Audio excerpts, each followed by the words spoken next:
look a little washed out with the yellow. Can you get the hair out of your mouth? What do you keep doing every time we reset for a video? What's wrong? What is wrong? Yeah. You have a lot of hair. Your mom has a lot of hair. You're very stuffy. I'm so stuffy. I can't blow my nose. Welcome back to Jimsa channel. I'm Melissa and this is Jessica, and today we look like the sun in the sky. Today we're gonna talk about 3 ways to master your nutrition while traveling, specifically during the summertime. But before we get into that, make sure you download our summer survival guide. Where is it located? Do you really don't know? I really don't know. It's in the description in the first link below. Okay, I don't think I've ever been on YouTube. 3 ways to be adherent to your nutrition while you're traveling.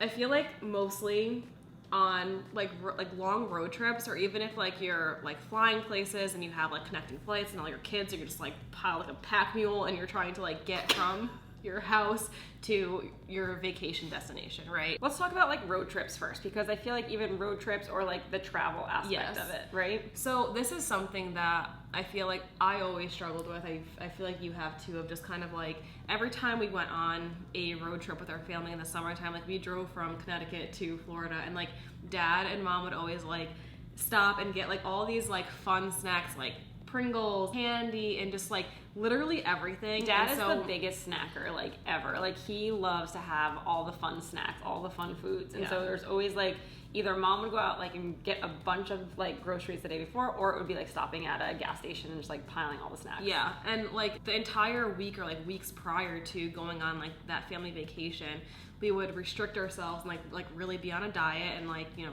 kind of starve. And then you'd start the road trip, and before you even get to your destination, like you're eating all this shit because like you have like FOMO from everyone else eating the snacks in the car. I feel like you go into it though and you're like, I'm not gonna have any of that. I'm gonna be really, really good. Yeah. And I'm like bringing my like pack of carrot sticks or whatever it is. And you then, never eat it. Yeah, you get like 3 hours and you're like, give me the fucking Pringles, Yeah. you know? So I think that one way that like we figured out how to navigate this, and it's something that we tell all of our clients to do, is whatever those like fun snacks are that your family tends to enjoy, the last thing you want to do is be like bitchy mom who is like sitting in the front seat like this and just kind of like, I can't eat all the food. So whatever those snacks are, like maybe try to like think ahead and be like, this is what like my kids and like my husband or my partner tend to normally eat on the road trip, and I don't want to miss out on that. So what I'm gonna do is kind of like weigh it out ahead of time and like put in little baggies my portion. So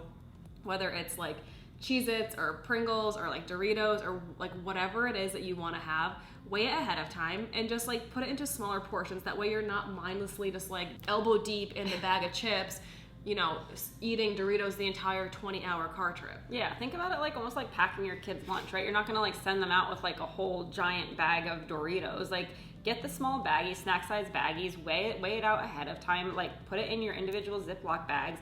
And then in addition to that, kind of like pre-plan it into your MyFitnessPal log or your Lose It app or whatever it is.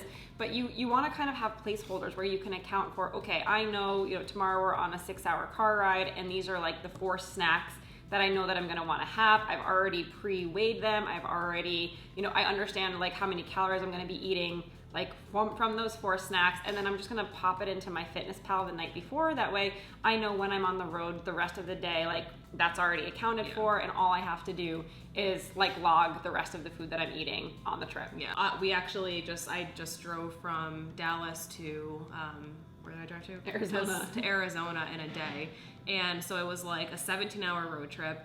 And this is something that I was faced with because we were going into like a huge event where we were speaking on stage in front of like 500 people. And so I was like, oh my God, like I know, you know, like my boyfriend is gonna wanna get like these like fun foods and stuff. Like I definitely don't wanna like blow it before I even get there. So I did this where like I kind of pre-planned the foods that like we were going to eat on the car ride, but we also brought things like blueberries or like strawberries or like fruit. That way there was still like that healthy balance of like, I'm not just gonna eat straight like chips and candy for the entire 17 hours and feel like shit by the time I get there. Like I'm gonna eat some fruit and make it a little bit more of a balanced, you know, road trip. So if that's helpful for you, just try to like pre-plan like the fun things, and then also make sure you're packing some like more healthy things as well. I love that idea of balancing with the healthy things, because a lot of times like the healthier things like if you have blueberries or raspberries or things like that, they don't have as much of a like calorie value, right? But like if you think about how small blueberries are, you can sit there and you can like, if it's just more of like being involved or feeling like you're part of everyone while they're having snacks, like,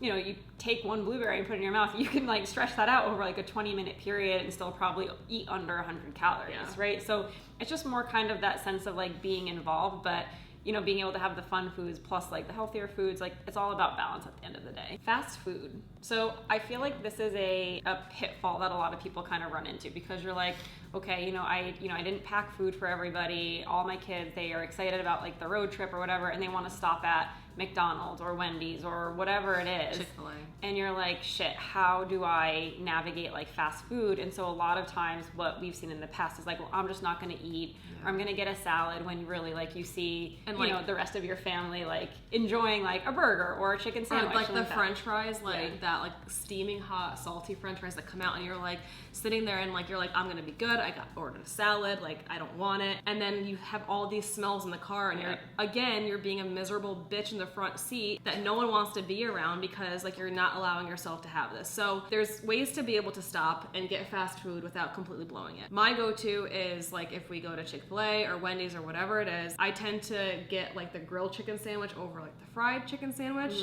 If you want, like if you need to get like more protein in or something, or if like you're really hungry, get 2 of them and have like one sandwich, and then kind of pull the chicken out of the other one and just have that. Or just ask for the chicken without like the bun, right? And then you can kind of have double the protein. You're getting more calories in. Like it's a little bit more volume too, so you're not going to feel as hungry. But I love that idea of swapping like fried for grilled. Another thing is you're absolutely going to have some of the fries, so please stop fooling yourself. So something that you can do is maybe say to like your partner or like to like your kids or something, like, hey, like let's get like a large fry and maybe like split like a medium fry and split it. So you can still have some of them, but you're not sitting there eating the whole thing to yourself. And then what I do is I like to get like a fruit cup on the side, or like a salad, and like also split that with someone. Again, it goes back to you're still participating, like you're not feeling left out, like you're still eating the foods that everyone else is eating. You're just doing it in moderation. That way you don't show up to vacation or wherever you're going and be like, I already blew it. Yeah, and I think that's like another thing to be said too, is you can go for like opt for the more like healthy options or things like that, right? Like the grilled chicken instead of fried chicken, or like I know Chick-fil-A does like grilled chicken nuggets, things like that, or like chicken noodle soup, or even like their small thing of mac and cheese is only like 250 calories. So like, there are options. I think Chick-fil-A has one of like the best like healthy or like nutrient dense type of menus. Kale salad is so good. Yeah, so that's usually I feel like go-to for me when I'm stopping, because I know like I can customize it and still have the foods that I want. But I also think like if you're someone where you really enjoy fast food and you love it, and you never have McDonald's, you never have Burger King or Wendy's or whatever it is, and you're like, I really love that food and I want it, again, it goes back to the same thing we said from the beginning. Like, understand, okay, we might be stopping at one of these types of restaurants, and for the most part, like a cheeseburger from McDonald's or Wendy's or Burger King or wherever, it's all gonna have more or less the same calorie value. Go into MyFitnessPal, Lose It, wherever, and you're gonna look up like a quarter pounder or a kid's cheeseburger, whatever it is, from one of those fast food venues, and just pre-log it. That way like, hey, I really enjoy having that. I don't ever have it, and that's something special for me too. Pre-log it for your day, and then again, it's a placeholder for that amount of calories, and then you just kind of build your day around having that. So there's so many different ways that you can navigate it. It just really depends on like what's most important to you. I think another big thing that people struggle with while they're traveling is getting protein in, because if you think about it, like most of like road trip foods or like fast food places, like it's really easy to get carbs and fats in, but how do we actually get more protein in during those trips? One of my favorite go-tos is jerky, and you can have like beef jerky, turkey jerky. Say jerky one more time. I'm just jerky. It's jerky. Eat jerky. But the thing with jerky is that you want to make sure you're taking a look at the nutrition label. Jerkies, sometimes they can be really high in fat, or they can have a lot of like injected sugars in them, so the carb count can be really high. So when you're looking at the nutrition label, you want to look for stuff that is higher in protein but lower in carbs and fats. That way you have like extra calories that you can fill up with other carbs and fats, like in other snacks, not just in the jerky. Jerky. Some other like quick ideas that you can do, like make sure you eat this outside of the car or plane, but you can get like tuna packets, like those little tuna packets. Those are like quick and they pretty much just have protein in them, which is great.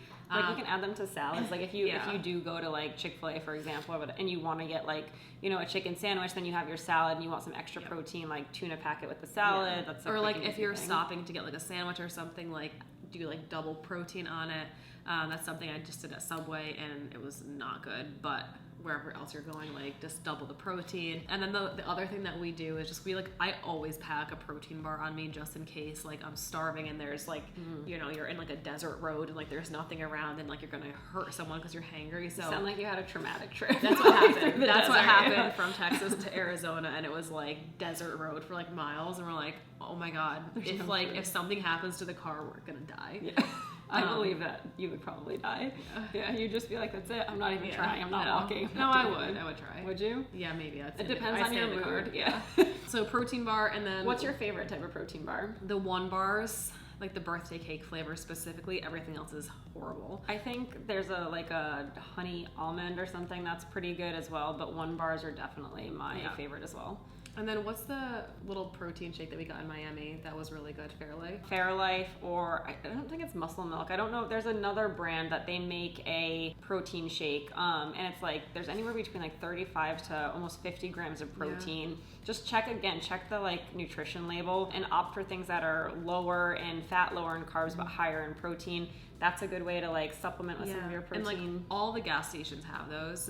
I also see in gas stations now they have those like little like refrigerator sections where there's like the little like individual yogurts or like the Baby Bell cheeses, like things like that. Hard-boiled eggs. Yeah, those are just quick ways to maybe don't get hard-boiled eggs from a gas station, but if you're desperate, maybe. If you're desperate. I don't know. But there's so many like little ways that you can start to, you know, add in protein to your trip. And even like, you know, if you are trying to like snack with your family but you don't want regular chips, protein chips are a great like addition. I know Quest makes a really good one, and then there's another, I think it's Rebellion. They make really good protein chips as well, and like you kind of have the crunch and you feel like you're actually eating chips, but they're mostly protein. So that would be my way to get protein in if I was on the go. I think that's it. Yeah, 3 tips to master your nutrition while you're traveling. We hope this video was helpful for you, and if it was, make sure you comment below and let us know what your go-to is for your road trip snack. And you can also download our free summer survival guide, and make sure you like, subscribe, and leave a comment below. Around what resonated most with you. I'm like conditioned. All right, we'll see you next time. Bye. Bye.